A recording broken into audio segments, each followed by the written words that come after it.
this afternoon I'm going to be making some loads with some APS 950, which is finally back in stock. Well, I've had this particular 2 kilo bottle for a while now. I forget how long, probably a couple of months. Yeah, a couple of months now. But we couldn't do anything with it regarding shotgun reloading because there was none of these in the country, and there hasn't been for 2 years. But it was finally, some popped up online and I immediately bought 1,000 of them. I think it cost me $78 for 1,000. But then I accidentally paid for express postage, which was $44. So don't do that. Probably only got here a day quicker as well. Yeah. There was no price on it because it was discussed over the phone and I wasn't given a price. They just asked if I wanted to have express postage. And I said yes. And he seemed surprised, and that should have been a warning. Yes, that's... Yeah. But we've got a Lee loader.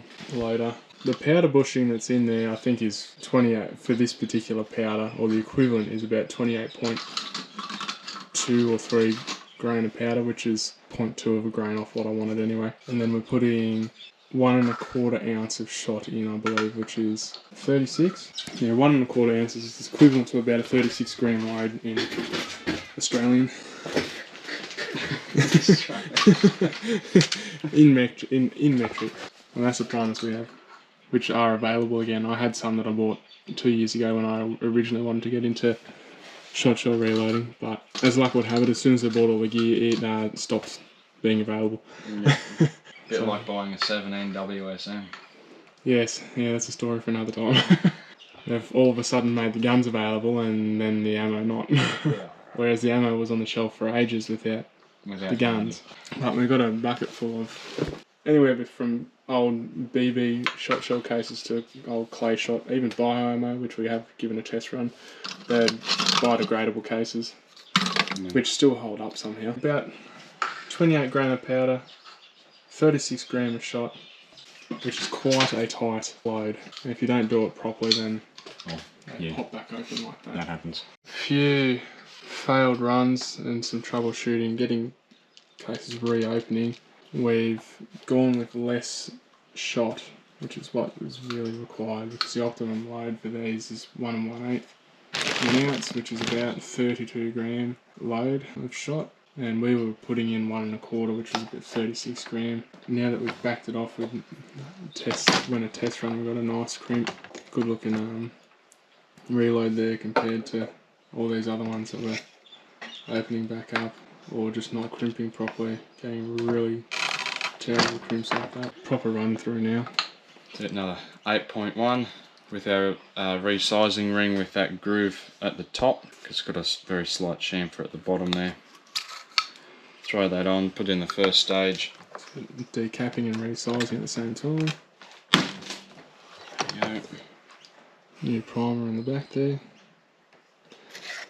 The next stage, now this pushes the new primer in and pops the collar off for us. The primer's in. Slot it up there. Middle stage, chuck some powder in. Wad on. Get it down. Good squish. Shot in. So there's a comfortable amount of shot in there. It's just to the top of the wad in there, which it was overflowing beforehand, which was giving us trouble. Into the 8-point starter. And then into the should come up all the way down the bottom. And yeah, it's closed up and it doesn't look like it's opening. Now, it wasn't the best crimp overall, but it'll still work.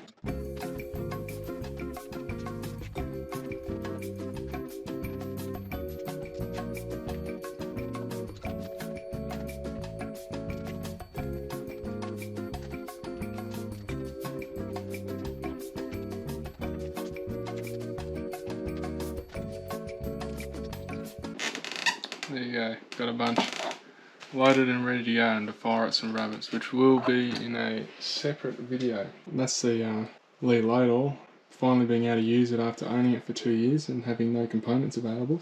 I'll also link the next video, which will be another walk around with the Adler B220 using these new home loads with nicely loaded, not clay shot. Well, that's an 8 shot. Now has 2 shot in it. Let's go and take care of some rabbits. Overall, really good press. You can fly through making some loads by yourself, or if you have two people like we have here, you can just fly through loading Shotshell. The only troubles we've had have been a user error, not product error. Just getting the shot amount right, and with there being very little load data, especially for something like APS 950, which is a replacement of AP 100, having to scour the internet for anything remotely close to load data for it. For Shotshell. Yeah, I'm learning as we go.